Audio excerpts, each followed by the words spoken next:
I met a gypsy.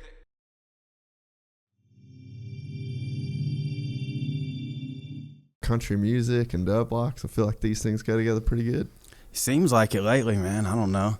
I see a lot of these edits with country tunes on there instead of rap songs. I'm like, that's kind of gangster. Dude, I'm slowly coming around too. I was always not like against country music, but it was definitely wasn't, my ear just wasn't attuned to it, being from Australia, you know. I feel So my you. first go around in America, I was like, I don't know. There's like a couple things I could get into, but fast forward 2023 and I'm kind of in. Man, honestly, I feel like growing up, there was a lot of people that said, I listened to everything but country. Yeah. There was just a little lull, like 90s, early 2000s stuff really hit me, and then I don't know why I kind of drifted from it, and rock and rap and everything really grabbed a hold of me a lot more. But when I met the FGL guys, and they kind of was like, yo, there ain't a lot of opportunity for rock and rap in Nashville right now, but your country is hell. Yeah. Why don't you start writing this? There's some really good country stuff that you're missing. Yeah, right. So once I got to diving in and like seeing what people in the town were actually writing, like I kind of fell back in love with it. Oh, that's so sick. Pretty quick, really, because there was a while where I wasn't anti-country at all, but I don't know, it all sounded the same, and everybody was just trying to copy Al Dean and stuff. That's you know where what I mean? was at So I when was I like, was here. there's already him, Yeah. and he's Yeah. great. Yeah. So I just kind of listened to him. I had my couple people that I picked and choose. Always loved Alan Jackson. Yeah. People like that, you know, but I was on the same tip. For a long time, country wasn't really the thing for me, even though I was country as hell. It didn't make sense. Yeah, dude, that's so interesting because I had the same vibe. Like when I was over here, there was like a couple Jason Aldean songs where I was like, man, I really like that. Facts. And then there was just so much other shit where it was just like the same lyrics, but the same can be said for rap. Like rap's just as guilty.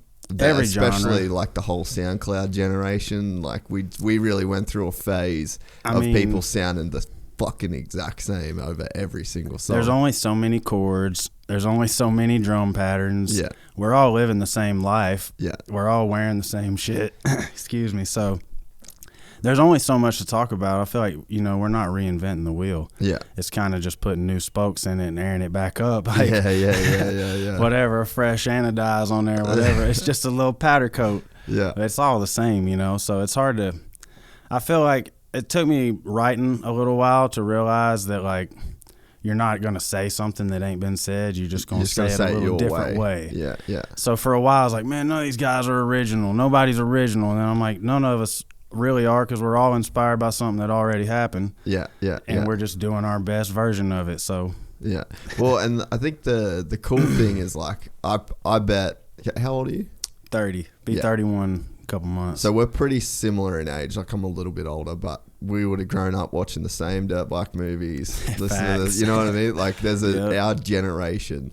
If you take us and you put us all in a concert, like, you could pretty well know what bands to bring out on stage, you know, whether it's like the rock stuff and then the rap stuff, because that was definitely I think moto or like action sports was definitely a place where like those genres of music were used simultaneously together too, you know. It wasn't like just have rap or you just have rock. Like, there's such a crossover. Yeah, every other edit was like, yeah, one is that shine down kind of stuff, and then the next thing is like some 3 6 Mafia or something with a crazy beat. Yeah, or some like punk, you know, some of that like the more punky sort of stuff. But it's probably played a pretty cool part in influencing your now career in country, you know, because you would have spent so much time listening to other things before starting to write country. For sure. I feel like it helped me. I don't know. Anyways, I thought my stuff was a little fresher just because, like, I didn't grow up only listening to the country greats. Yeah. My sister was listening to 3 6 Mafia and Nelly. My dad's listening to ZZ Top and Metallica. Mom's listening to Alan Jackson and Don Williams. So, like, I'm really genuinely, I'm genuinely consuming all this stuff and, like, picking the pieces that I like of it all and just trying to mash it all together. And at first, it really confused some people because they're like, that's not a rock song, that's country. And then that's not a country song, that's a rock song. And that's not neither, he's rapping. Yeah. And, you know, it was a little confusing, but the last couple of years, people really been, like, you know, like you said, everybody our age is inspired by a whole lot more than just one thing. Yeah. So everybody's kind of blending now, and it finally got a little more acceptable to where it's like, oh, that's just a Redfern song. It's just a Wallen song. It's not a rap in a country or people were starting to shear that off a little bit and just like tell it for what it is instead of what it was. You know what I mean? Yeah, dude, it's so fucking cool. And you've been on such a crazy ride. Like we started talking about a little bit before, but I mean, it's cool for me to see. Like even in the time that we've been talking, it's like there's just so much stuff is happening so quickly. Like you have a hit song that blows up and you're like, was it number 2 on there was some chart I saw, number 2 country, like it was a number 2 country song in America. Yeah, it was the second country song for like 2 or 3 weeks, man. Yeah. And then Zach Bryan's the only dude in front of you that's like releasing new, like he's a superstar, you know? So it's like you're playing up in some big territory. Man, it was so crazy to be on that Spotify Viral 50 thing. Like, Chris Stapleton's new song is 2 below me, and Post Malone has a song 3 or 4 above me. And I'm like, how am I on here with people that I've been, like, really listening to and messing with heavy for a long time? Like, because there ain't a lot of country folks on there. Yeah. And I don't know, man. I've been chasing number 1 for a long time since I was, like... Yeah. You know what I mean? The racer mentality. When I went pro, man, I didn't win again. Yeah. I never won again after that other than some local stuff. So I've been chasing it, cuz. And in the music, I've been far from number 1 for a while, too. So just to have a little taste of, like, just a little podium, you know what I mean? It's a fake win, whatever. It's just a little thing, but those little wins is what keeps you going and keeps you digging to get to them bigger ones. Yeah, and it gives you like a level of belief, you know, like if you've kind of walked a path before, you know, when like you're driving somewhere and you haven't been there yet and you're driving in the car and it's like today every turn and it feels so long, but then when you sit and have lunch or whatever and then you go home, it's like 5 minutes. It feels like it's so the distance is half the time, you know. It's like once you've walked a path, once you've experienced something, it's just so much easier to, you know, get it again and believe that you can do it again. You know, it's like until Jack and Diet Coke, it's like you hope that this would happen. You would want this to happen for yourself. But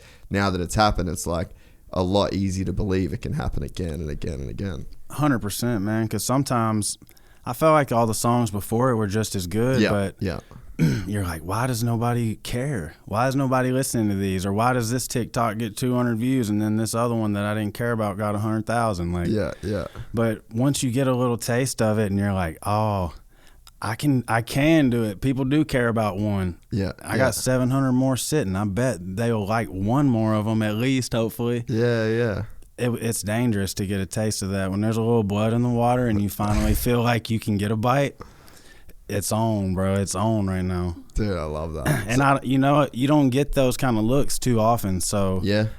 I'm wide fucking open right now trying to make it happen because I've had a lot of chances come and go, and I'm like, I feel really lucky that I'm still getting to like try again. Yeah. But I ain't gonna let this one slide by me.